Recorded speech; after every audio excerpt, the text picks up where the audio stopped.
안녕하세요, 룬짜입니다. 오늘은 창업에 대한 이야기를 해보려고 하는데요. 창업에 대한 이야기를 해야 하는데 사실 저는 창업을 하진 않았어요. 이게 무슨 말이냐면 새롭게 회사를 차린 게 아니라 그런 창업을 할 수 있도록 어떤 회사에서 저에게 기회를 주셨어요.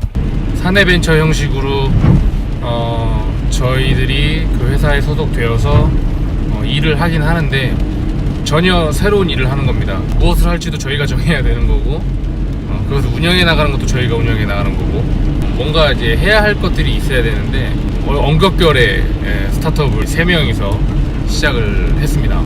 한편으로 생각해보면 굉장히 좋은 기회였죠. 왜냐면 자기 돈 하나 안 들이고 뭔가 마음대로 일할 수 있는 여건이 주어졌다라는 건 쉽게 오는 기회가 아닌 것 같았어요. 그래서 사실 제가 결정했고 상해에서 다니던 회사를 그만두고 오게 된 거고요. 사실 이제 창업의 방식이 일반적인 것과는 좀 다르다 보니까 정말 맨땅에 헤딩하듯이 손수 시작하신 분들이랑 직접적으로 비교하는 건 불가능할 것 같기도 해요.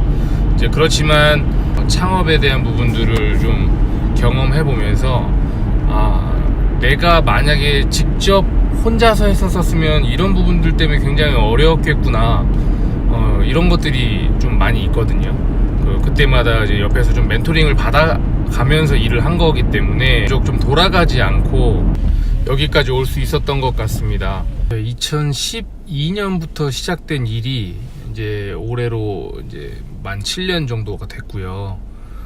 어쨌든 뭐 굴곡도 좀 있었지만 큰 무리 없이 여기까지 오게 되었습니다. 처음에 저희가 뭐 기발한 아이디어나 좋은 상품 아이템 뭐 이런 것들이 있어서 시작한 게 아니고 그야말로 진짜 맨땅에 헤딩하듯이 컴퓨터 세대 놓고 시작을 한 거다 보니까 소매부터 시작을 했어요. 온라인 쇼핑몰도 하고 뭐 이제 업무 대행도 하고 구매 대행도 하고 뭐 여러가지 정말 돈 되는 건 다 잡다한 건 다 했던 것 같아요.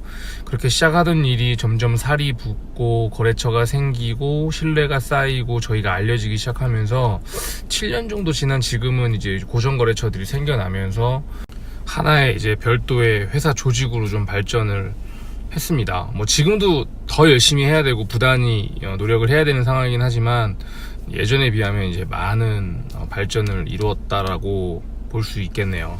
이제 조직을 운영해 나가다 보니까 가장 먼저 드는 고민이 우리가 매일매일 쓰는 이제 비용이 있을 거 아니에요? 그 비용을 이제 계산해 보면 도대체 우리가 얼마 정도를 더 앞으로 버텨나갈 수 있는지에 대한 고민이 제일 크더라고요.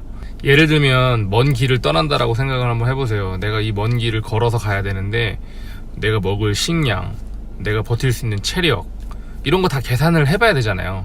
이런 거 계산 없이 출발하면 중간에 낙오하게 되는 건데 1년 안에 혹은 뭐 2년 안에 이거 승부를 봐야 된다. 그렇지 않으면 우리 이거 버티지 못한다. 왜냐면요, 제가 그냥 살아서 숨 쉬는 게 다 비용이에요. 회사 운영비 드는 거는 뭐 말할 것도 없고. 그런데 이제 이런 부분에 있어서 중국에서 기회가 굉장히 좋았던 것 같아요. 어쨌든 한국보단 중국에서 이런 비용들이 덜 들잖아요. 그러니까 더 오래 버틸 수가 있었던 거죠. 그러니까 더 오래 버티다 보니까 기회를 또 잡을 수 있었던 거고요. 제가 지금 생각해보니까 만약에 제가 한국에서 제 돈 들여가지고 제 막 젊은 혈기에 창업을 했다라고 생각해보니까 3개월? 6개월도 못 버텼을 것 같다라는 느낌이 너무 많이 드는 거예요.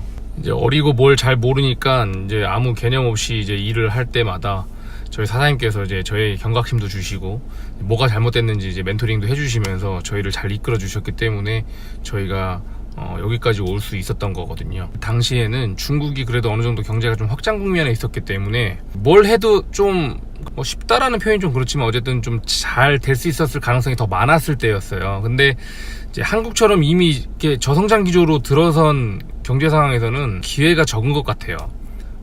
뭐 이미 어느 정도 돈이 좀 된다 하는 그런 일들은 뭐 대기업에서 다 차지하고 있기도 하고, 이제 창업을 준비하시는 분들이 이제 만약에 지금 회사를 다니고 있으신 분들이라면 무턱대고 회사를 대책 없이 나오시기보다는 정말 치밀하게 준비해서 나오시고 내가 이제 어느 정도 버틸 수 있을지에 대한 그 계산을 먼저 해보셔야 될 것 같아요. 그리고 만약에 학생이나 아직 취업 전이신 분들은 좋은 회사를 먼저 컨택하시는 게 좋을 것 같아요. 좋은 회사, 어떤 회사가 좋은 회사일까요? 돈 많이 주는 회사가 좋은 회사라고 생각하실 수도 있겠죠. 예, 근데 돈도 하나의 이제 기준이 될 수 있지만 제가 먼저 번 영상에서 말씀드렸던 것처럼 여기 이제 상단에 링크가 나가는데 돈보다도 더 중요한 그 기회를 나한테 제공해 줄 수 있는 회사인지 이런 것들을 좀 많이 보셨으면 좋겠고 결정하시는 게 굉장히 좋을 것 같아요.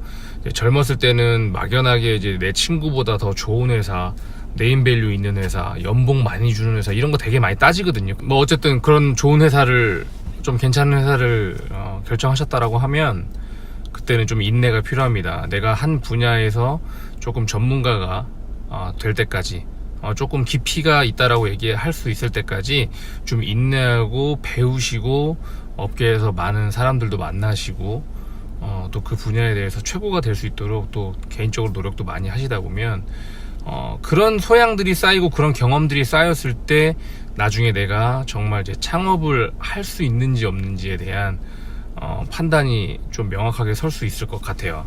창업을 준비할 때 굉장히 고려해야 될 게 많고 우리가 예상치 못한 일들이 많다. 그리고 밖은 굉장히 춥다, 냉혹하다. 어쨌든 도움되셨길 바라고요. 봐주셔서 감사하고 저는 또 다음번에 다른 영상으로 여러분들 찾아뵙도록 하겠습니다. 그럼 감사합니다.